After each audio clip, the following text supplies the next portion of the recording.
네, 이번에는 이어서 수급 동향 자세히 살펴보겠습니다. SK증권 프렌즈클럽의 황순택 센터장 연결돼 있습니다. 센터장님 안녕하세요.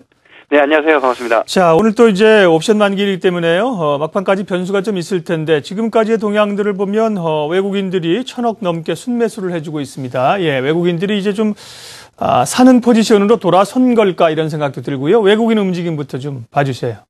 네, 그렇습니다. 외국인이 어제 이어서 금일도 좀 매수를 보이면서 이틀 연속 순매수를 보이고 있습니다. 최근에 보여줬던 매도 기조에서 어느 정도 매도 기조가 일단락될 수 있는 어떤 흐름들 기대해 볼 수 있는 어떤 상황이다라고 좀 볼 수 있겠는데요. 자, 일단 시장에는 지속적인 악재들이죠. 대북 리스크라든가 그다음에 오늘 금리 동결을 했습니다. 그리고 GS건설 실적 쇼크 악재들이라고 할 수 있겠는데 미증시는 지속적인 최고치를 경신하면서 외국인들이 아무래도 키 맞추기 과정을 염두한 어떤 매수가 전일부터 좀 들어오고 있다라고 좀 볼 수 있겠습니다.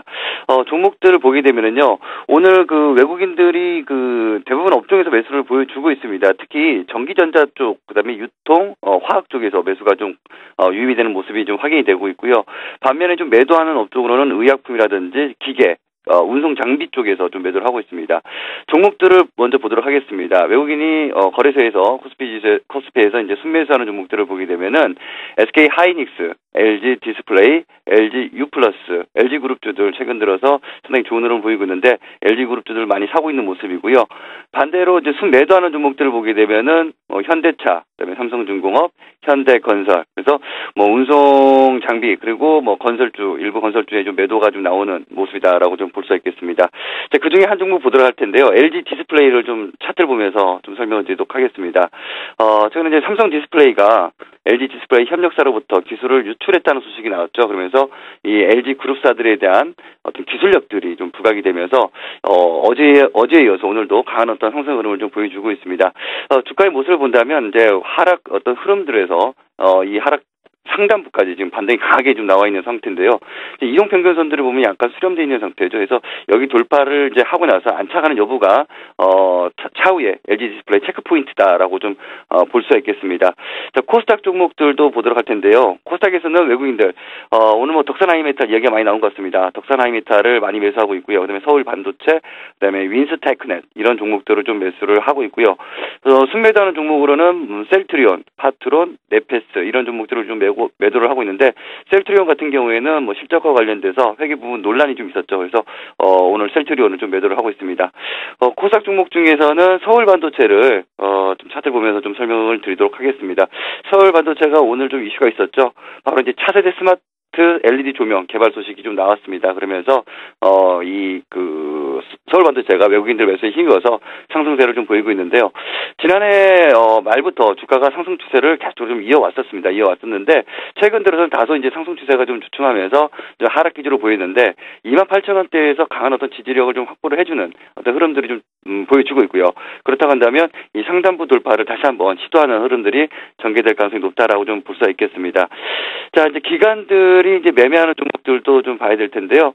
코스피에서 이제 기관들 매매하는 종목들, 우선 순매수하는 종목들을 보게 되면은 SK 하이닉스, 하나금융지주, 한진해운 이런 종목들을 좀 매수하고 있고요.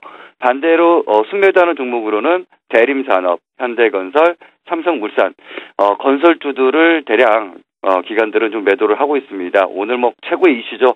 GS건설의 어떤 실적 악화.